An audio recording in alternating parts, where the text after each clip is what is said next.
Alta Profit, assurance vie, retraite, immobilier, le meilleur de l'épargne en ligne depuis plus de 20 ans. Le Conseil en Plus présente Sud Radio, les incontournables de la gestion de patrimoine. Thomas Binet, Philippe David. Bonsoir Thomas, on vous retrouve tous les jeudis soirs avec votre consultante Stéphane Cohen, présidente d'Alta Profit, pour nous parler gestion de patrimoine. Et aujourd'hui, vous allez nous parler d'assurance vie. Oui, parce que vous savez bien, Philippe, depuis le temps, l'assurance vie est le placement préféré des Français. Alors, comment se constituer un patrimoine financier tout au long de sa vie grâce à son assurance vie? Comment cela fonctionne? Quelle est la meilleure façon aussi d'alimenter cette assurance vie? Stéphane Cohen, est-il nécessaire de disposer d'une somme importante pour ouvrir une assurance vie? C'est ma première question.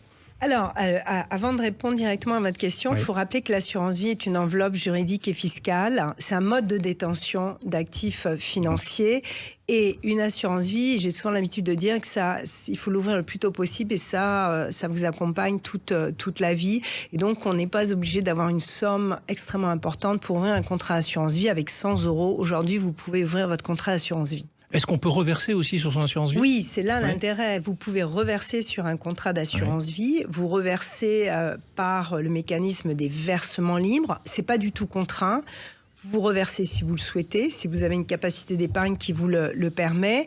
Et vous pouvez rester des années sans reverser dessus et reverser une somme plus importante à un moment donné en fonction de vos arrivées d'argent. Donc un côté un peu plus aléatoire. Mais en revanche, on peut faire quand même malgré tout des versements réguliers. Alors, on peut faire des versements réguliers. Ça s'appelle des versements libres programmés. C'est un programme où on va déterminer la fréquence mensuelle, trimestrielle, semestrielle ou annuelle. Et on va déterminer le montant. Et donc, il y a un prélèvement qui sera fait le mois, si on choisit le mensuel, par la compagnie d'assurance. Mais ce programme, il n'est pas contraint. On peut modifier le montant à tout moment. On peut l'augmenter, le diminuer. On peut l'arrêter si on le souhaite, puis le reprendre lorsqu'on a à nouveau une capacité d'épargne. Et on peut changer la fréquence. On peut décider de le faire semestriellement, 2 fois par an, plutôt que mensuellement. Mais est-ce qu'on est contraint en revanche par des seuils minimums? Alors, il y a des seuils minimums, mais on peut effectivement aujourd'hui, sur les contrats, quand on regarde le marché, on peut verser 50 € par mois sur un contrat d'assurance vie. Donc ça reste des sommes modiques et ça permet de se construire un patrimoine financier dans le temps.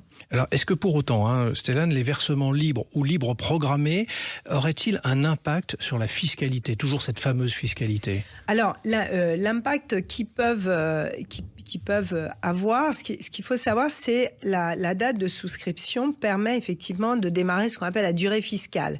Et sur les rachats, il y a 8 ans, cette fameuse période de 8 ans. Oui. Au-delà de 8 ans, le taux est moindre.